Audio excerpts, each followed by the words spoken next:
नमस्कार दोस्तों, आप देख रहे हैं वाईबीएन बिहार झारखंड। मैं हूं आपके साथ मुदिता। बिहार विधानसभा चुनाव 2025 का पहला चरण बस दरवाजे पर है। 6 अक्टूबर को वोटिंग होनी है और हर पार्टी के नेता अब मैदान में फुल स्पीड में उतर चुके हैं। एनडीए के स्टार प्रचारक और उत्तर प्रदेश के मुख्यमंत्री योगी आदित्यनाथ भी अब बिहार की सियासी जमीन को गरमाने में जुट गए हैं। लेकिन इस बार योगी जी ने जो कहा उससे सिर्फ बिहार ही नहीं बल्कि दिल्ली तक सियासत गर्मा गई है।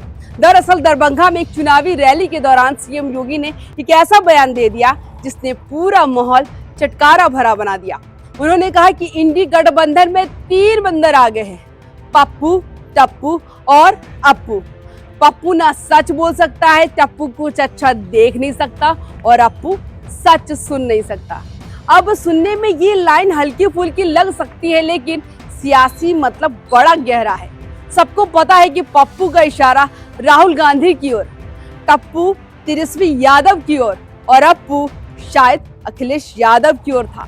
यानी तीनों मिलकर बने हैं इंडिया गठबंधन के 3 चेहरे, जिन्हें योगी जी ने गांधी जी के 3 बंदरों से जोड़ दिया। अब आप सोच रहे होंगे योगी जी ने आखिर ये 3 बंदरों की मिसाल क्यों ली। दरअसल गांधी जी के 3 बंदर हमें सिखाते हैं कि बुरा मत देखो, बुरा मत सुनो, बुरा मत कहो।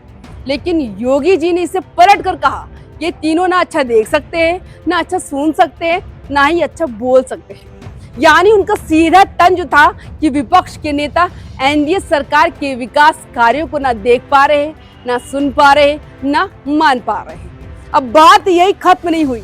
योगी के इस बयान के बाद कांग्रेस ने पलटवार किया और कहा कि यह हनुमान जी का अपमान है। कांग्रेस प्रवक्ता पवन खेड़ा ने कहा कि वो हनुमान जी का अपमान कर रहे हैं। सोचिए, एक योगी होकर वो भगवान के भक्तों का मजाक उड़ा रहे हैं। यानी अब मुद्दा सियासी से धार्मिक हो गया। एक तरफ योगी अपने बयान को गांधी जी की सीख से जोड़ रहे हैं, दूसरी तरफ विपक्ष इसे आस्था के अपमान के रूप में पेश कर रहा है। दरभंगा की उसी सभा में योगी आदित्यनाथ ने इंडिया गठबंधन पर और भी तीखे वार किए। उन्होंने कहा कि कांग्रेस, आरजेडी और समाजवादी पार्टी तीनों घोर हिंदू विरोधी पार्टियां हैं। उन्होंने पुराने मुद्दे दोहराए, कहा कांग्रेस ने सुप्रीम कोर्ट में हलफनामा दिया था कि भगवान राम हुए ही नहीं। आरजेडी ने राम रथ यात्रा रोकी थी और समाजवादी पार्टी ने अयोध्या में राम भक्तों पर गोली चलाई थी। यानी पूरा नैरेटिव हिंदू बनाम हिंदू विरोधी की लाइन पर चला गया। योगी ने कहा कि एनडीए सरकार के काम इन विपक्षी नेताओं को दिखते ही नहीं।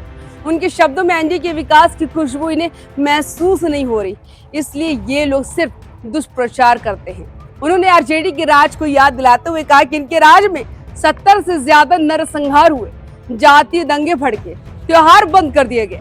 यानी योगी जी ने बिहार के मतदाताओं को ये याद दिलाने की कोशिश की कि 15 साल पहले बिहार कैसा था और अब कैसा है। फिर योगी जी ने राम मंदिर का जिक्र किया, कहा हमने जो वादा किया था वो पूरा किया। अयोध्या में भगवान राम का भव्य मंदिर बन चुका है, अब मिथिला की धरती पर मां जानकी का भव्य मंदिर बनेगा। सीएम योगी ने कहा कि सीतामढ़ी में मां सीता का मंदिर अगला बड़ा धार्मिक केंद्र होगा। यानी उन्होंने धार्मिक भावनाओं को सीधे जोड़ दिया। राम और सीता, अयोध्या और मिथिला, उत्तर प्रदेश और बिहार का कनेक्शन बना दिया। अगर इस पूरी स्पीच को ध्यान से देखें तो योगी आदित्यनाथ का मकसद 3 चीजें थी: विपक्ष को हिंदू विरोधी दिखाना, एनडीए के विकास और धर्म दोनों एजेंडे को हाईलाइट करना और बिहार के मतदाताओं से एक भावनात्मक रिश्ता जोड़ना। यानी एक तरफ उन्होंने विपक्ष पर व्यंग किया, पप्पू, टप्पू, अप्पू, दूसरी तरफ राम मंदिर और जानकी मंदिर का भावनात्मक जिक्र भी किया। कांग्रेस ने कहा योगी जी की भाषा उनके पद के अनुरूप नहीं।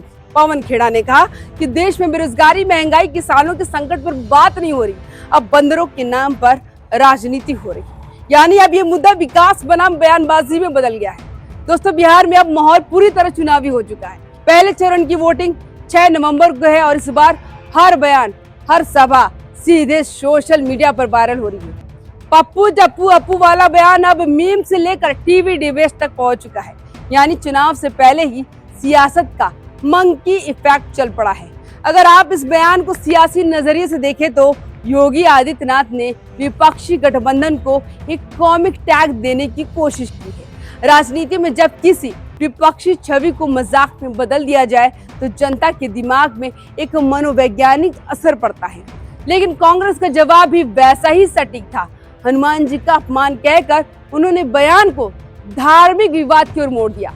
यानी अब ये सिर्फ 3 बंदर की बात नहीं रही, बल्कि एक हिंदू इमोशन बनाम राजनीतिक व्यंग की कहानी बन गई। तो दोस्तों, बिहार चुनाव की जमीन अब पूरी तरह गर्म हो चुकी है। बयानबाजी के तीर छोड़े जा चुके हैं और जनता अब हर शब्द का वजन तोल रही है।